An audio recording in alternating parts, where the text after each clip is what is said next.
కుకట్పల్లిలో భర్తని భార్య చున్నీతో చంపేసి చున్నీ చుట్టి బిగించి చంపేసి ఆ తర్వాత దాన్ని కాస్త గుండె నొప్పిగా మార్చి తప్పించుకునే ప్రయత్నం చేసింది. విచారణ చేస్తే వివాహేతర సంబంధంలో భాగంగా ఆ సదరు మహిళ తన భర్తని చంపేసిందట. ఈ ఘటన కుకట్పల్లిలో చోటు చేసుకుంది. ఈ ఘటన నుంచి మరొక మునిపే మరో సంఘటన, ఏకంగా భర్తని హతమార్చి ప్రియుడితో కలిసి భర్తని హతమార్చి రాత్రంతా పాన్ వీడియోలు చూస్తూ కూర్చుందంట ఆ సదరు గృహిణి. ఇక్కడ విషయంలోకి వస్తే గుంటూరు జిల్లాకు సంబంధించినటువంటి దుగ్గిరాల మండలం చిలువూరులో ఈ ఘటన జరిగింది. 2007లో లక్ష్మీ మాధురి అనేటువంటి ఆ మహిళకి శివనాగరాజుకి వివాహమైంది. అయితే విజయవాడలోని ఓ థియేటర్లో భార్య పనిచేస్తూ ఉంటుందట. అయితే అక్కడే సత్తెనపల్లికి సంబంధించినటువంటి గోపితో పరిచయం ఏర్పడింది. అది కాస్త వివాహితర సంబంధంగా మారింది ఆ సదరు భార్యకి. ఇక భర్తను ఎలాగైనా అడ్డు తొలగించుకోవాలన్న స్కెచ్ వేసింది ఆ అమ్మాయి. దీంతో 18వ తేదీన తన భర్త తినే బిర్యానీలో మత్తుమందు కలిపి నిద్రమాత్రలు కలిపి మాధురి తన భార్య ఆయన గాఢ నిద్రలోకి వెళ్ళే రకంగా ప్రయత్నం చేసింది. సో అనుకున్నట్టుగానే మత్తుమందు కలపడంతో మత్తెక్కింది. నిద్రలో ఉన్నటువంటి నాగరాజుని ఎలాగైనా సరే ప్రాణాలు తీరని ముందుగా స్కెచ్ వేసింది కాబట్టి హతమార్చింది ఆ భార్య. ఆ తర్వాత తన ప్రియుడు కూడా అక్కడే ఉన్నాడంట. ప్రియుడు కూడా వచ్చాడు ఈ యొక్క స్కెచ్కి. ఈ రకంగా హతమార్చే క్రమంలో తర్వాత వెంటనే గోపి వెళ్ళిపోయాడంట అక్కడి నుంచి. ఆ ఇన్సిడెంట్ ఏదైతే ప్లాన్ వేసుకున్నారో ప్లాన్ ప్రకారంగా నాగరాజుని హతమార్చింది ఈ మాధురి. తర్వాత నాగరాజుని హతమార్చిన తర్వాత గోపి వెళ్ళిపోయాడు ప్రియుడు. ఇక ఈ అమ్మాయికి, ఈ మహిళకి కొంత వెళ్ళిపోయిన తర్వాత ఏమనిపించిందేమో కానీ చూస్తూ రాత్రంతా భర్త శవాన్ని ముందు పెట్టుకొని పాన్ వీడియోలు చూస్తూ కూర్చుందంట. తెల్లారి ఆ భర్త ఎలా చనిపోయాడు అడిగినప్పుడు గుండె నొప్పి అని చెప్పేటువంటి మాటని సేమ్ డ్రామా, కుకట్పల్లి మాదిరిగానే సేమ్ డ్రామా ఆడే ప్రయత్నం చేసింది. సో సేమ్ డ్రామా ఆడడంతో కొంతమంది అటు బంధువులు చూసి ఆ గాయాలు ఉన్నాయి మెడ పైన, లేకుంటే ఆయన ఊపిరాడకుండా చేశారన్నట్టుగా కొన్ని గాయాలు, కొన్ని మరకలు ఉన్నాయి, కొన్ని అనుమానాలు రావడంతో అటు బంధువులు ఇచ్చిన ఫిర్యాదుతో అసలు విషయం బయటపడింది. పోస్ట్ మార్టంలో కూడా ఈ విషయాలు రావడంతో ఈ వ్యవహారం మొత్తం బయటకు వచ్చింది. చూడండి, కుకట్పల్లిలో కూడా కట్టుకున్న భర్తనే చున్నీ మెడకు బిగించి హతమార్చి చచ్చిపోయిన తర్వాత మరుసటి రోజున గుండె నొప్పి అని చెప్పి అంతా ముగించేసింది. కానీ అటు ఆ మృతుడి యొక్క అంటే భర్త యొక్క చెల్లెలు ఫిర్యాదు మేరకి పోలీసులు విచారిస్తే భార్యతత్వంగా బయటపడింది. వివాహేతర సంబంధంలో భాగంగా తన భర్త నన్ను పదే అనుమానిస్తున్నాడు. భర్త అంటే భార్యకు అనుమానం, భార్య అంటే భర్తకు అనుమానం, ఒకరంటే ఒకరు అనుమానం. ఇటు భార్యకు వివాహేతర సంబంధం కూడా ఉందంటే ప్రతిరోజు నాపై అనుమానంతో నా భర్త వచ్చి తాగి నన్ను కొడుతున్నాడనేటువంటి ఒక మాట చెప్తూ ఆ భార్య భర్తని హతమార్చింది. ఈ ఘటన మరొక మునిపై ఇంకో ఇన్సిడెంట్, ప్రియుడిని ఏకంగా ఈ బిగ్గెస్ట్ హతమార్చే స్కెచ్లో కూడా భాగస్వామ్యం చేసింది ఆ భార్య. నాగరాజు అనేటువంటి వ్యక్తి గుంటూరు జిల్లాకు సంబంధించినటువంటి చిలువూరు గ్రామంలో ఉన్నటువంటి ఆయన 2007లో మాధురితో పెళ్లి చేసుకున్నాడు. సో మాధురి నాగరాజు అప్పటివరకు బాగానే ఉన్నారు. సో సుమారుగా ఇప్పటికీ ఇప్పుడు 2026లో ఉన్నాం మనం అనుకుంటే 10-15 ఏళ్ళ వైవాహిక జీవితం వాళ్ళది. సో అదంతా కూడా మర్చిపోయింది ఆ భార్య, అంతా మర్చిపోయి ఆ తర్వాత ఒక గోపి అనేటువంటి వ్యక్తి, సత్తెనపల్లికి చెందిన గోపి అనే వ్యక్తితో ఆ పరిచయం కాస్త వివాహితర సంబంధంగా మార్చి గోపిని కూడా పిలిచి, ఇక్కడ ఫోటోలు చూపిస్తుంది చూడండి, పైన మీకు నిందితుడు గోపి ఫోటో కనబడుతోంది. ఆ స్పెట్స్ పెట్టిన వ్యక్తి ఆయన నిందితుడు. ఆయనతో కలిసి భర్తని హతమార్చి తెల్లవారుజామున గుండె నొప్పని చిత్రీకరించింది. ఈ ఇన్సిడెంట్ జరిగింది 18వ తేదీన.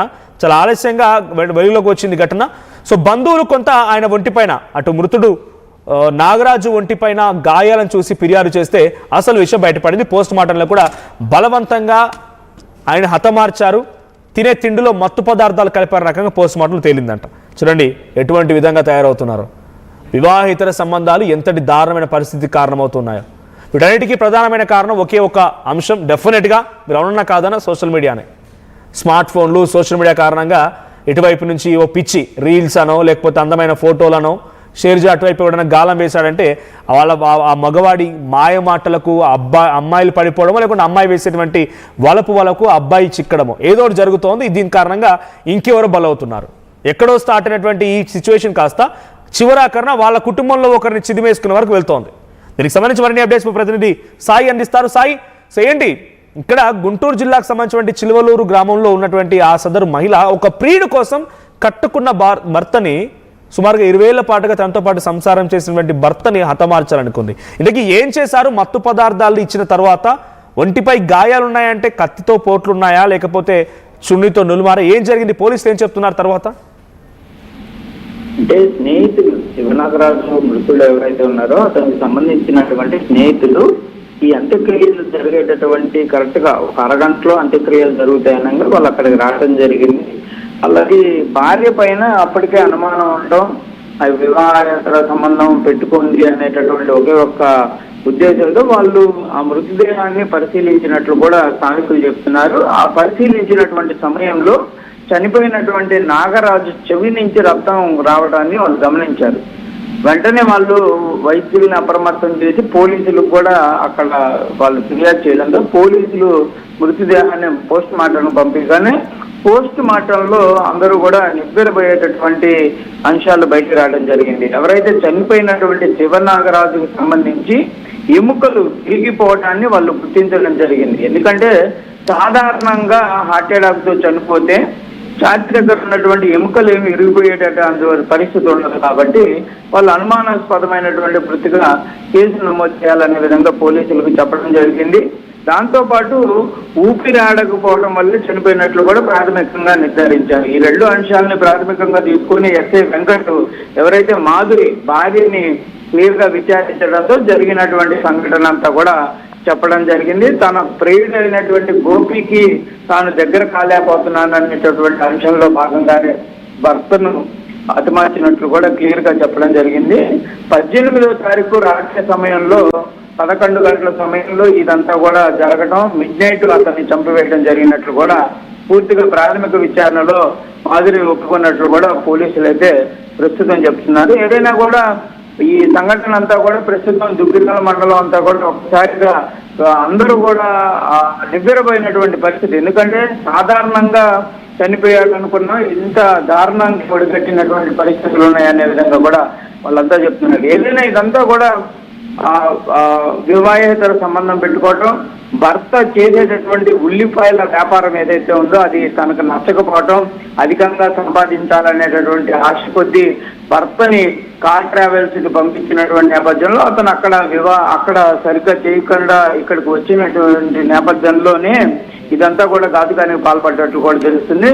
ప్రస్తుతానికైతే మాధురిని అదేవిధంగా ఎవరైతే ఈ మా వివాహిత సంబంధం పెట్టుకున్న గోపిని పోలీసులు అయితే అదుపులోకి తీసుకున్నటువంటి పరిస్థితులు ఉన్నాయి. మొత్తంగా ఈ కేసుకు సంబంధించినటువంటి అంశాలను కూడా పరిశీలిస్తున్నారు. అయితే ఈ అంశంలో మరో కీలకమైనటువంటి ఘట్టం, చనిపోయినటువంటి నాగరాజు మృతులు చనిపోయినటువంటి సమయంలో తెల్లవారుజాము వరకు ఆ మృతదేహాన్ని అట్లాగే పెట్టుకొని భార్య లక్ష్మీ మాధురి కొన్న వీడియోలు చూడటం అనేది ఇంకో కలకలం సృష్టించే అంశంగా పోలీసులు చెప్తున్నారు. ఎందుకంటే ఆమెను విచారించినటువంటి సమయంలో ఇక్కడే కొంత ట్విస్ట్, అంటే తన భర్తని ప్రియుడు సహాయంతో హతమార్చింది, అక్కడి నుంచి ప్రియుడు పరారైపోయాడు. సో ఆ తర్వాత దాన్ని గుండెపోటుగా చిత్రీకరించుకోవాలనుకుంది. బంధువుల ఫిర్యాదుతో అసలు విషయం బయటపడింది. కట్ చేస్తే ఆ మహిళని విచారించినప్పుడు రాత్రంతా తను భర్తని ముందే పెట్టుకొని, భర్త మృతదేహాన్ని ముందు పెట్టుకొని ఫోన్లో పాన్ వీడియో చూస్తూ కూర్చుందని చెప్తున్నారు. ఏంటి అంటే తను మెంటల్గా ఏదైనా డిస్టర్బ్డ్గా ఉందా, లేకపోతే తనని ఆ రకంగా ప్రియుడే మార్చాడా, భర్త మృతదేహాన్ని ఏమాత్రం భయం లేకుండా రాత్రంతా ఫోన్ వీడియోలు చూస్తూ కూర్చుంది అంటే తన ఆలోచన దృష్టి తన మైండ్ పనిచేయట్లేదు అనుకోవాలి, ఎలా అనుకోవాలి, తన మానసిక స్థితి గురించి ఏం ఆలోచించాలి? అంటే ప్రధానంగా ఇక్కడ ఒక అంశం ఏంటంటే అతను చనిపోయిన తర్వాత నిర్ధారించుకున్న తర్వాత గోపి అనేటువంటి అక్కడి నుంచి వెళ్ళిపోయాడు. తను పక్కా ప్రణాళికగా అంటే ఉదయం 4 గంటల సమయంలో అందరికీ చెప్పాలనే విధంగా ప్లాన్ చేసుకోవడం జరిగింది. అంటే ఈ సమయం చనిపోయిన దగ్గర నుంచి ఉదయం తెల్లారే వరకు సమయం ఉంది కాబట్టి ఆ సమయంలో తాను టెన్షన్ పడటానికి కానీ లేకపోతే భయమో ఏదో ఫీల్లో ఉంటాం అది పోవాలంటే తను రెగ్యులర్ గా ఆ పొన్న వీడియోలు చూసేటటువంటి పరిస్థితి ఉందనే విధంగా పోలీసుల విచారణలో తెలుస్తుంది.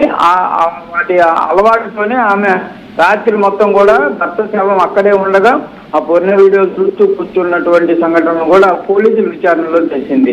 అంటే ఆ ఫోన్ ని పరిశీలించడం, ఆ ఫోన్ లో ఆ రోజు ఎవరెవరితో మాట్లాడింది అది కూడా పోలీసుల అనుమానంతోనే. అంటే పోలీసుల యొక్క విచారణలో కంపల్సరీగా ఫోన్ ని తీసుకుంటారు కాబట్టి ఫోన్ ని తీసుకొని విచారణ చేపడుతూ ఎవరితో మాట్లాడడం జరిగింది, ఏమేమి సంభాషణలు జరగడం జరిగింది, ఆ రోజు ఆమె ఇంటర్నెట్ కి సంబంధించినటువంటి అంశాలు ఇవన్నీ గుర్తించినటువంటి నేపథ్యంలో ఇవి వెలుగులోకి రావడం జరగడం. ఇది ప్రశ్నలు పోలీసులు అడిగినప్పటికీ వాటన్నిటి కూడా మాధురి కూడా క్లియర్ గా చెప్పడం ఏం చేశారు మీరు అనేటటువంటి అంశాన్ని పోలీసులు ప్రశ్నించగా ఆమె క్లియర్ గా నేను రాత్రి అంతా కూడా కొన్ని వీడియోలు చూస్తూ కూర్చున్నాను అనే విధంగా కూడా క్లియర్ కట్ గా చెప్పినటువంటి పరిస్థితులు కూడా తెలుస్తుంది. మొత్తంగా కానీ ఇలాంటి సంఘటనలు సభ్య సమాజం కూడా కొంత తలదించుకునే పరిస్థితికి అర్థం పడుతున్నటువంటి పరిస్థితులు ఉన్నాయి మనోజ్. Right, thank you.